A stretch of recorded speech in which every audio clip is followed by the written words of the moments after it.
बारिश के दिनों में बारिश से होने वाली बीमारियों की चर्चा नहीं की तो गलत होगा। बारिश में लूज़ मोशन का इंसिडेंस भी बढ़ जाता है, वायरल भी होता है, बैक्टीरियल भी होता है।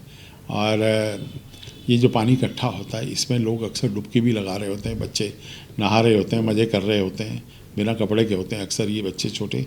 और ये रोड साइड एनक्रोचमेंट है, वहाँ से बच्चे आते हैं।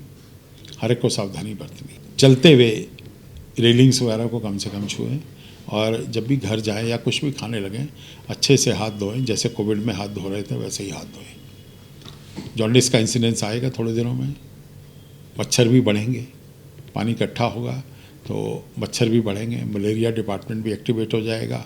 आपको भी सावधानी बरतनी है कि घर में पानी इकट्ठा नहीं होने दें, ना तो डेंगू आए ना मलेरिया आए।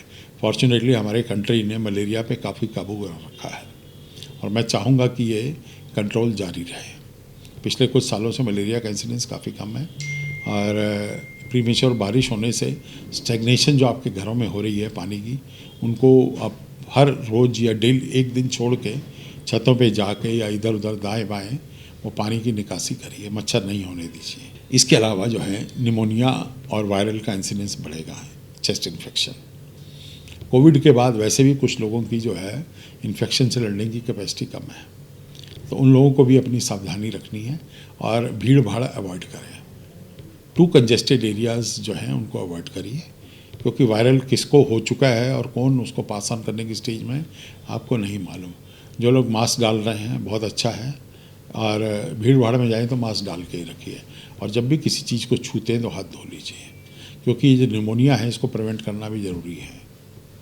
इसके बाद जो नेक्स्ट फेज़ आएगी उसमें आता है कि कंजक्टिवाइटिस की भी पॉसिबिलिटी रहती है, अभी तो नहीं है, उससे भी बच के रहना है।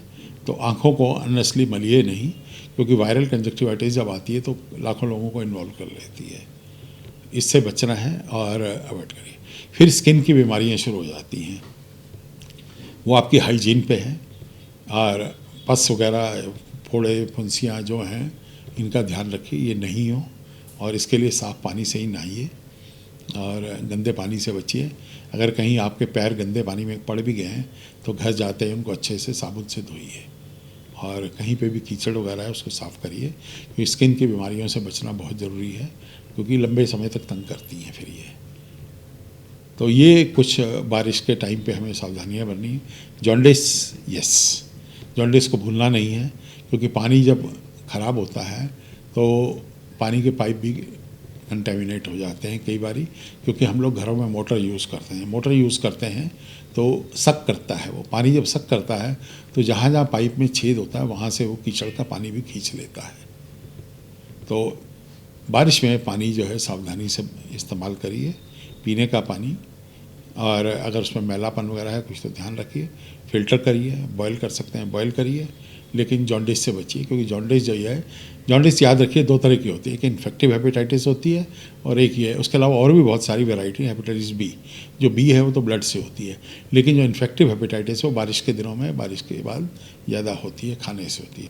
फिर हम आ जाते हैं गैस्ट्रोएंटेरिटिस पे, कि बारिश के दिनों में गैस्ट्रोएंटेरिटिस का इसलिए मैंने शुरू में कहा था कि हाथ धोइए, क्योंकि खाना जो है कंटेमिनेट हो जाता है।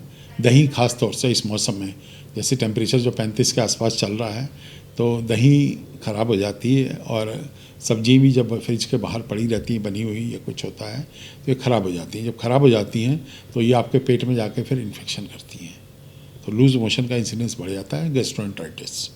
तो उससे भी बचना आपकी जिम्मेदारी है, सावधानी बरतना है। प्रशासन को दोस्त हम बाद में दे देंगे, लेकिन अपनी सेहत का ध्यान रखना हमारा काम है, और आशा है कि आप सब अपनी सेहत का ध्यान रखें। खबरों से खबरदार रहने के लिए चैनल को सब्सक्राइब करें और प्रेस करें बेल आइकन।